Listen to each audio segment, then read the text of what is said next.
Hey everyone, my name is Matt. Welcome to my shop. Today is November 16th and this is my weekly shop update.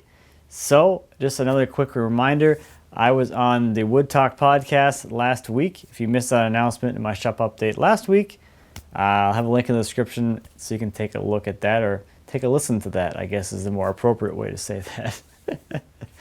Also, last week, Matthew Morris and I put out a new episode of the Matt and Matthew Show. This time we were joined by Jeff Miller, so we did a little interview with him. Jeff was an amazing guy to talk to and just an amazing craftsman and just really talented guy.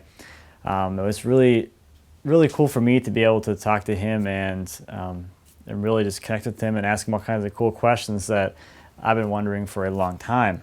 Now, Jeff has a few books out as well, including one of my favorites here. This is the Foundations for Better Woodworking. This is an awesome book. So today I thought, with this in mind, I'd answer a question that I get asked pretty commonly, which is, what are some good books for woodworking?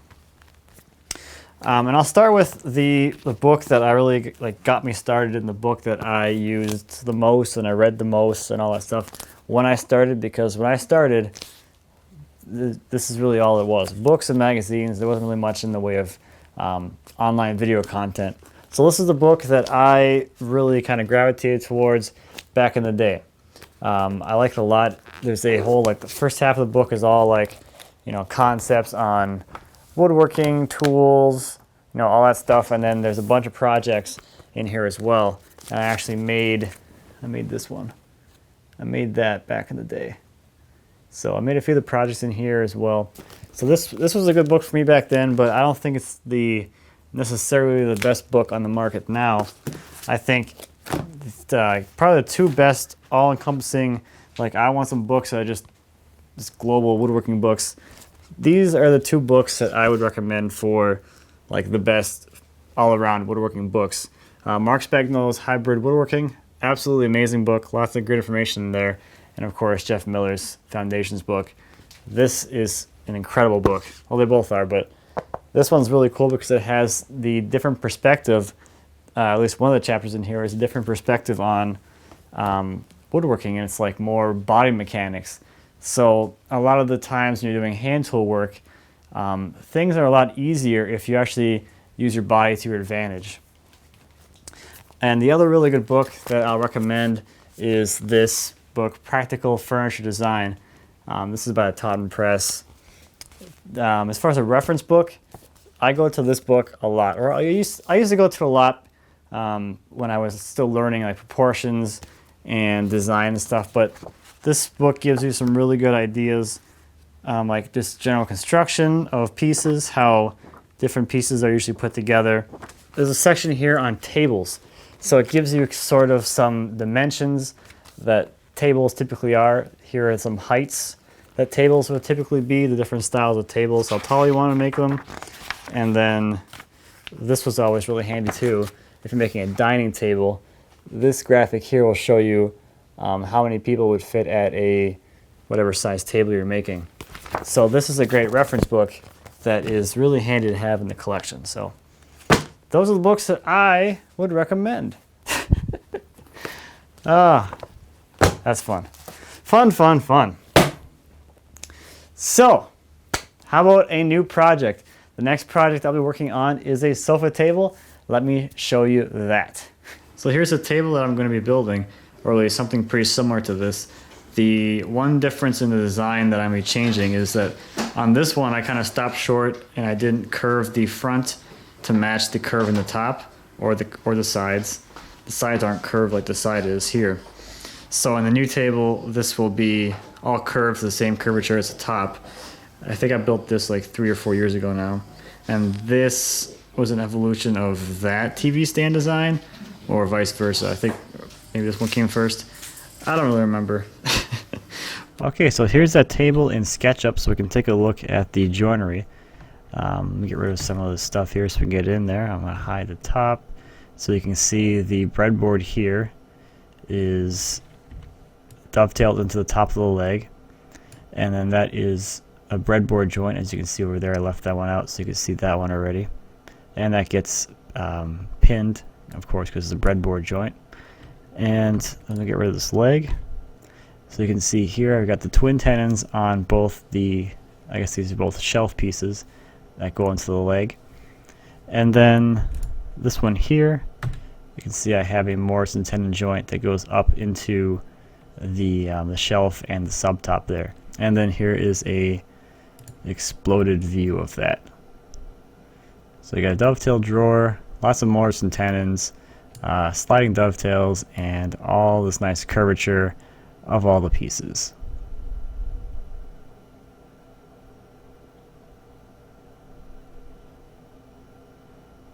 So as I mentioned previously, that project will be a class that I'll be offering as well. So it'll be a lot more in depth. You can go through and we'll actually go through and build the whole project together in a lot more detail.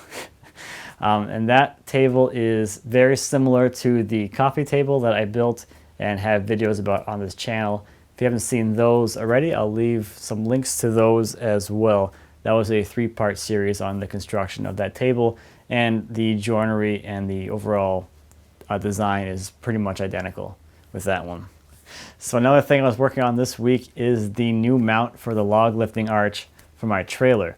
If you saw my video about going out and picking up that walnut log, you know that mount, the old mount broke off and I had to replace it. So let me take you out there and show you what I came up with for the new mount system. I have a plate here, which is a 1/2 inch thick by 4 inch wide piece of steel, just like this one here. And that's welded directly to the back of the trailer. And I also did some plug welds. I did 3 of them, here, and there's one underneath here. Since I didn't have a good way to get up underneath and weld under there, so this is just plug welded on there.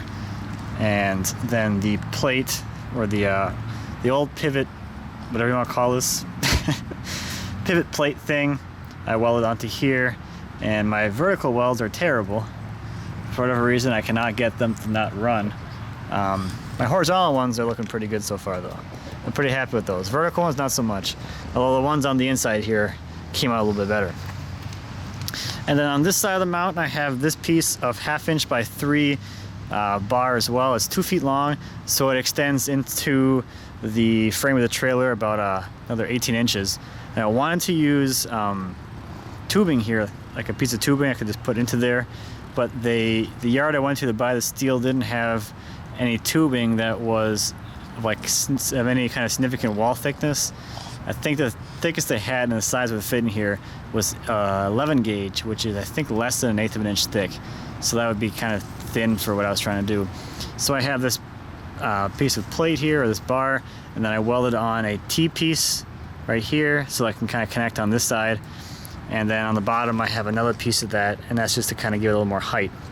And then I welded this 1/2 inch piece to this 1/2 inch piece. So I got this nice big T-joint here, and then underneath here I have the 1/2 inch plate welded to the trailer as well on that side. So it's pretty beefy. I have a couple things I want to do before I'm finished with it. I want to add a piece of steel on top to kind of cap it off like this, and then I want to add something on here to kind of cover this hole to keep the water out.